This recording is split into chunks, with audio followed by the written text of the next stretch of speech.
우리 걸어가신 하나님의 말씀은 출애굽기 6장 1절부터 7절입니다. 출애굽기 6장 1절부터 7절. 자, 우리 다 같이 한번 합독하겠습니다. 시작. 여호와께서 모세에게 이르시되 이제 내가 바로에게 하는 일을 내가 보리라. 강한 손으로 말미암아 바로가 그들을 보내리라. 강한 손으로 말미암아 바로가 그들을 그의 땅에서 쫓아내리라. 하나님이 모세에게 말씀하여 이르시되 나는 여호와이니라. 내가 아브라함과 이삭과 야곱에게 전능의 하나님으로 나타났으나 나의 이름을 여호와로는 그들에게 알리지 아니하였고 가나안 땅 곧 그들이 거류하는 땅을 그들에게 주기로 그들과 언약하였더니 이제 애굽 사람이 종으로 삼은 이스라엘 자손의 신음소리를 내가 듣고 나의 언약을 기억하노라. 그러므로 이스라엘 자손에게 말하기를 나는 여호와라. 애굽 사람의 무거운 짐 밑에서 너희를 빼내며 그들의 노역에서 너희를 건지며 편팔과 여러 큰 심판 둘러서 너희를 속량하여 너희를 내 백성으로 삼고 나는 너희의 하나님이 되리니 나는 애굽 사람의 무거운 짐 밑에서 너희를 빼낸 너희의 하나님 여호와인 줄 너희가 알지라. 아멘.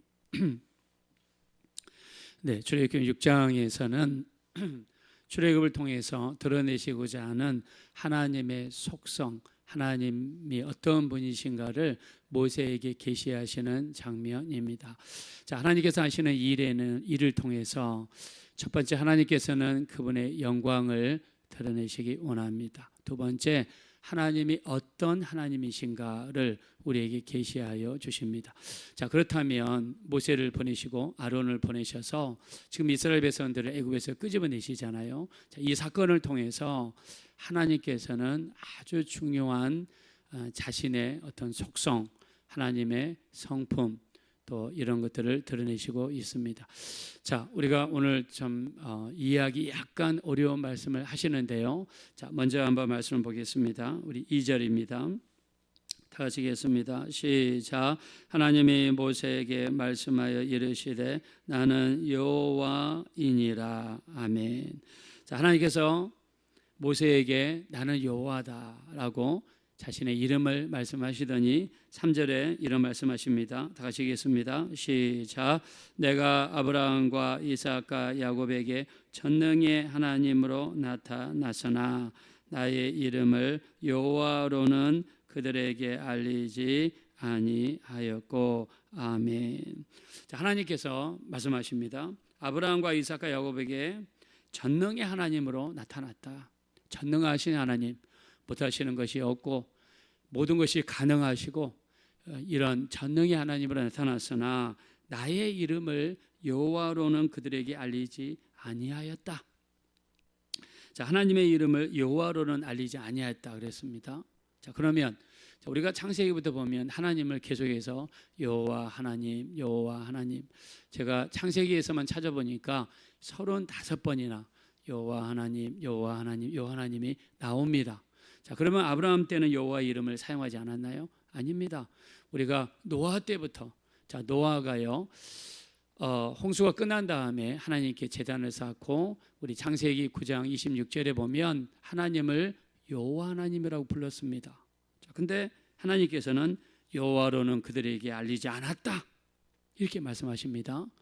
자, 아브라함도 마찬가지입니다. 아브라함도 우리 창세기 12장 1절에 아브라함을 하나님이 부르시죠. 내가 지시하는 곳으로 가라.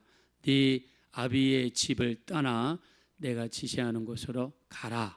아브라함이 하나님의 말씀을 쫓아갔다. 창세기 12장 4절에 말씀하죠. 그리고 창세기 12장 7절에 세겜 땅에 도착하자마자, 세겜은 가나안 땅의 첫 번째 땅이죠. 제일 먼저 무엇을 했습니까? 가나안 땅에 도착하자마자 제일 먼저 제단을 쌓았죠. 자, 우리가 이사를 하게 되면 어떻게 하죠? 제일 먼저 예배를 드리는 것처럼 아브라함도 제단을 쌓았습니다. 그게 세겜 제단입니다. 창세기 12장 8절에 두 번째 쌓은 제단이 베델 제단인데요. 베델 제단에서 쌓고 나서 하나님을 여호와라고 불렀다라고 앞에서 기록이 되어 있어요. 아브라함이 하나님을 여호와라고 불렀습니다.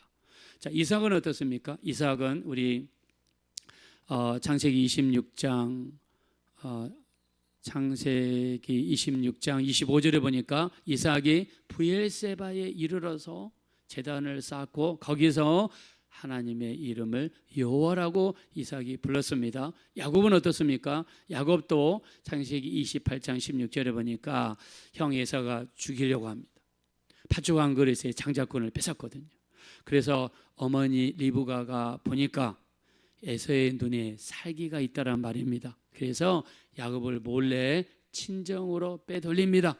그래서 이 도망을 가다가 베델에 이르죠. 거기서 돌베개 삼아서 잠을 자는데 천사들이 오르락내리락 하죠. 거기에서 베델 제단을 돌을 세워놓고 제단을 쌓고 그리고 여호와라고 불렀습니다. 야곱이. 자, 근데 여호와라고 불렀지만 그들은 부를 수 있어요. 그러나 그들에게 역사하신 하나님은 전능하신 하나님, 다른 말로 하면 엘로힘 하나님. 하나님께서 이 엘로힘 하나님의 특징이 무슨 하나님이냐면 복을 주시는 하나님, 복을 주시기 위해서 인도하시는 하나님, 그들이 하는 일을 도우시고 그들이 하는 일을 복되게 하시고 그들이 하는 일을 축복하시는 하나님으로만 역사하셨다는 뜻입니다. 그래서 아브라함을 보십시오. 아브라함이 애굽에 갑니다. 자기 아내를 아내라고 부르지 못하고 누이동생이라고 부르라고 합니다. 나중에 바로왕이 이것을 알게 됐습니다. 근데 저주를 받기는커녕 어떻게 했습니까? 수많은 재산을 하사받아 가지고 다시 가나안 땅으로 돌아오게 하시잖아요. 복을 주시는 하나님, 가는 곳마다 복을 받을 수 있도록 인도하시는 하나님, 그분이 바로 엘로힘 하나님입니다. 즉 전능하신 하나님입니다. 이삭을 보십시오. 우리 창세기 26장 12절에 보니까 뭐라고 했습니까? 이삭이 그 땅에서 농사하여 몇 배를 얻었다고 그랬죠? 이제 우리 기억하시죠? 몇 배를 얻었죠? 100배를 얻었더라. 100배를 얻었더라. 하나님이 그에게 복을 주셨더라. 그래서 이삭에게 나타나신 하나님도 그를 축복하시고 복을 주시는 하나님이십니다. 야곱도 보십시오. 야곱이 이 라헬을 얻기 위해서 7년, 또 얻기 위해서 7년, 14년 동안 라헬을 얻기 위해서 이렇게 거의 강제 노역을 당하죠. 그리고 또 6년 더 일해서 20년 동안 외삼촌 라반의 집에서 일을 하게 되죠. 근데 나중에 어떻게 됐습니까?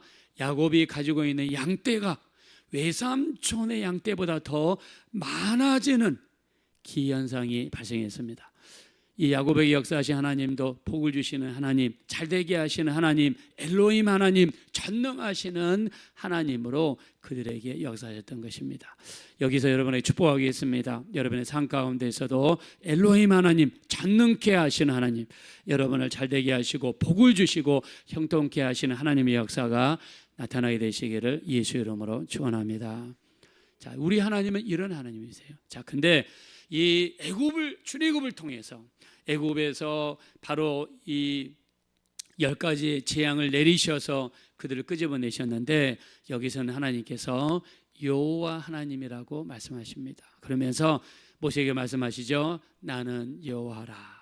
그러면서 아브라함과 이삭과 야곱에게는 전능하신 하나님으로 역사했으나 그들에게는 여호와를 알리지 아니하였다 그랬습니다. 자, 그러면 여호와 하나님은 어떤 하나님이시길래 이 모세에게 이런 말씀하시는가? 자, 여호와 하나님은요 6절과 7절에 자세하게 설명하셨습니다. 자, 우리 한번 6절 가겠습니다. 자, 6절 다 같이 한번 읽겠습니다. 시작. 그러므로 이스라엘 자손에게 말하기를 나는 여호와라. 내가 애굽 사람이 무거운 짐 밑에서 너희를 빼내며 그들의 노역에서 너희를 건지며 편팔과 여러 큰 심판들로서 너희를 속량하여. 아멘. 자, 여기 세 가지가 나왔습니다. 첫째, 무거운 짐에서 너희를 빼내며. 자, 너희를 무거운 짐에서 빼내겠다. 두 번째, 힘든 노역에서 너희를 건지겠다. 세 번째, 너희를 속량하겠다. 우리가 속량이라는 히브리 단어가 파다라는 단어인데요, 노예라든가 또는 짐승을 돈을 주고 산 다음에 자유롭게 풀어주는 것을 속량이라고 합니다. 즉 무슨 말입니까? 이스라엘 백성은 애굽에서 400년 동안 종살이했습니다. 얼마나 힘들었던지 우리 앞에서 살펴봤죠. 출애굽기 2장 23절에 그들이 탄식하는 소리, 24절에 고통하는 소리, 우리 6장 5절에 신음소리를 하나님이 들으시고 그들을 그 밑에서 우리 하나님께서 그들을 데리고 나오셔서 자유롭게 하시는, 속량하시는 하나님의 모습을 보여주시고 있습니다. 자, 첫째, 우리 하나님은요, 무거운 짐에서 빼내겠다. 무거운 짐에서 빼내겠다. 우리 삶도 마찬가지죠. 우리의 삶도 우리에게 무거운 짐이 있고 힘든 짐이 있고, 무거운 짐이 있으면 가기가 어렵죠. 얼마 못 가서 힘들죠. 다리가 떨려오고 어렵습니다. 우리 하나님 어떤 분이십니까? 우리에게 무거운 짐이 있다면 그 무거운 짐에서 우리를 빼내셔가지고 우리를 자유케 하시는 하나님이 되시는 줄로 믿습니다. 그래서 우리 시편 55편 22절에 보니까 내 짐을 여호와께 맡기라. 그가 너를 붙드시고 의인의 요동함을 허락지 아니하시리로다. 할렐루야. 우리 하나님께서는 끊임없이 어떻게 이야기합니까? 네 짐을 하나님께 맡겨라. 너희 짐을 내게 가져오너라. 그래서 예수님도 말씀합니다. 우리 마태복음 11장 28절, 수고하고 무거운 짐진 자들아 다 내게로 오라. 내가 너희를 쉬게 하리라. 나는 마음이 온유하고 겸손하니 내 멍에를 메고 내게 배우라. 그리하면 너희 마음이 쉼을 얻으리니 내 멍에는 쉽고 내 짐은 가벼움이라 하시니라. 할렐루야. 자, 우리 하나님께서는요, 수고하고 무거운 짐자들아 다 내게로 오라. 내가 너희를 쉬게 하겠다. 내 멍에를 메고 내게 배우라. 너희 마음이 힘을 얻으리라. 끊임없이 말씀하십니다. 여호와 하나님의 모습은요, 무거운 짐에서 꺼내주시는 분이시고요, 무거운 노역에서 우리를 빼내시는 분이시고요, 우리를 사서 우리를 자유케 하시는 하나님이 되시는 줄로 믿습니다. 그래서 이 모습을 가장 잘 우리 가운데 실현하신 분이 누굽니까? 아버지의 명령을 받아 이 땅에 오신 예수님께서는 이 땅에 오셔서 가시는 곳마다 귀신을 쫓아내시고 마귀를 몰아내시고 문제를 해결하시고 우리 기도에 응답하시고 우리를 자유케 하시는 이 역사를 우리 주님이 이루어 주신 줄로 믿습니다. 그래서 우리 주님이 어떻게 하십니까? 우리 누가복음 10장 19절에 내가 너에게 뱀과 정갈을 밟으며 원수의 모든 능력을 제할 권세를 주었으니 너희를 해할 자가 결단코 없으리라고 우리에게 말씀했습니다. 우리에게 예수님의 이름을 주셨습니다. 그 이름은 마귀를 지배하고 귀신들을 몰아내고 질병을 몰아내고 문제를 몰아내고 어려움을 몰아낼 수 있는 이런 권세와 권능을 우리에게 허락하신 줄로 믿습니다. 그래서 예수 이름에는 권능이 있습니다. 예수 이름에는 능력이 있습니다. 그리고 예수 이름으로 기도하는 그 기도에는 응답을 주시겠다는 놀라운 약속을 우리에게 허락해 주신 줄로 믿습니다. 그래서 여호와 하나님의 모습은 무거운 짐에서 꺼내고 너희가 하는 노역에서 우리를 자유케 하고 또 우리를 속량하시는, 해방시키시는, 자유를 주시는 이런 능력의 하나님의 모습을 여호와 하나님이라고 직접 말씀하셨습니다. 그래서 우리 삶 속에서 이 무거운 짐이 있다면 여러분의 짐이 가벼워지게 되시고, 어렵고 힘든 노역이 있다고 그러면 그곳에서 나오는 역사가 있으시고, 또 하나님께서 속량하셔서 우리 삶 속에 자유가 넘치는 그런 삶이 되었으면 좋겠습니다. 두 번째, 7절에 하나님이 이렇게 말씀하시죠. 잠깐 보겠습니다. 7절 다 같이 읽겠습니다. 시작. 너희를 내 백성으로 삼고 나는 너희의 하나님이 되리니 나는 애굽 사람의 무거운 짐 밑에서 빼낸 너희의 하나님 여호와인 줄 너희가 알지라. 아멘. 하나님께서는 애굽의 종살이에서 끄집어내셔서 자유케 하셔서 이제 너희를 내 백성으로 삼겠다. 나는 너희의 하나님이 되겠다. 자, 이런 하나님의 모습을 바로 여호와 하나님이라고 하셨습니다. 우리 아브라함이라든가 이삭과 야곱을 어디 속국에서 어떤 무거운 노역에서 그렇게 하신 적은 없죠. 하나님은 이 출애굽 과정에서 애굽에서 종살이하는 그 이스라엘 백성들 어렵고 힘들고 얼마나 그들이 힘들었으면 탄식하며 고통했겠습니까? 자, 우리 가운데 역사하시는 여호와 하나님은요 먼저 들으십니다. 자, 뭐를 들으셨을까요? 자, 우리 아까 읽었던 6장 5절입니다. 6장 5절 한번 다 같이 읽겠습니다. 시작. 이제 애굽 사람이 종으로 삼은 이스라엘 자손의 신음소리를 내가 듣고 나의 언약을 기억하노라. 아멘. 하나님은 종살이하면서 힘들고 어려워서 낑낑거리는 이스라엘 백성들의 신음소리를 들었다고 그랬습니다. 자, 그러므로 여호와 하나님의 역사가 우리 가운데 일어나기 위해서 우리가 가장 먼저 해야 되는 것은 뭐냐면 신음소리를 내는 겁니다. 신음소리는 우리가 뭐 알아 죽겠다는 그런 뜻도 있겠지만 하나님 앞에 나와 하나님 앞에 기도하는 것입니다. 기도하면서 우리 모든 일거수일투족을 하나님께 맡기는 것입니다. 오늘 하나님께서 출애굽을 통해서 우리 가운데 계시하시고자 하시는 하나님의 모습은 여호와 하나님이십니다. 그 하나님은 무거운 짐에서 우리를 빼내시고 노역에서 우리를 건지시고 우리를 속량하시고 우리를 하나님의 백성으로 삼으시고 하나님은 우리 하나님이 되시겠다고 하시고 다시 한번 너희 무거운 짐 가운데서 너희를 빼내겠다라고 약속하셨습니다. 우리에게는 무거운 짐이 있습니까? 여러분에게 힘든 노역이 있습니까? 우리는 우리를 빼내시고 건지시고 속량하시는 하나님이 우리에게 계십니다. 예수님이 이 땅에 오셔서 우리를 마귀의 속박에서 끄집어내셨습니다. 악한 것들을 몰아내셨습니다. 병과 질병을 몰아내셨습니다. 모든 무거운 짐에서 우리를 해방하여 주셨습니다. 오늘 또 우리 주님을 의지하고 오늘 또 예수님의 이름을 의지하셔서 기도하셔서 우리 가운데 승리를 주신 그 하나님의 역사가 여러분 가운데 강하게 나타나셔서 하나님께 영광 돌리시는 귀한 삶이 되어지시기를 예수 이름으로 축원드립니다. 이 시간 기도하실 때 하나님 내 무거운 짐을 에서 빼내시는 하나님, 나를 노역에서 건져내시는 하나님, 나를 사셔서 자유롭게 하시는 속량하시는 그 하나님, 무거운 짐에서 빼내시는 하나님을 더 알고 체험하기 원합니다. 우리가 더욱더 기도하게 도와주시고 기도로서 우리 모든 무거운 짐과 또 정말 노역과 우리 이런 것들 하나님께 맡기며 기도하며 의지하는 우리가 되게 해달라고 합심으로 간절히 기도하겠습니다. 거라시고 잡으라시 하나님 지심으로 감사합니다. 우리 하나님, 우리는 부족합니다. 연약합니다. 우리 하나님, 우리가 하나님께 모든 것을 맡기고 내려놓기를 원합니다. 여호와 하나님으로 계시하신 하나님은 너희 무거운 짐에서 너희를 빼내겠다, 너희 노역에서 건져내겠다, 내가 너희를 사서 자유케 하겠다 속량하시는 하나님의 모습으로 오늘 이렇게 나타나셨습니다.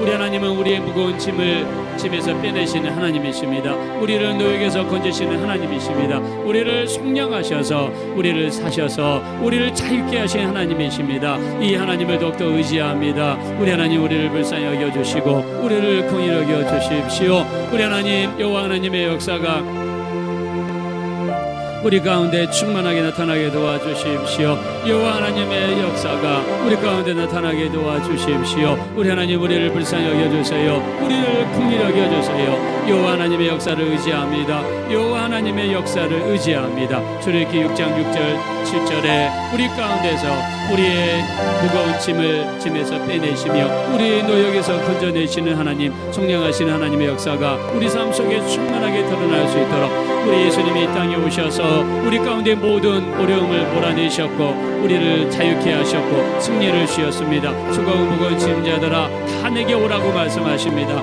나는 마음이 오냐고 겸손하니 내 멍에를 메고 내게 배우라. 그리하면 너희 마음이 쉼을 얻으리라고 말씀하셨습니다. 우리 하나님의 이런 역사를 더욱더 충만하게 체험할 수 있도록 우리 하나님 인도하여 주시옵소서.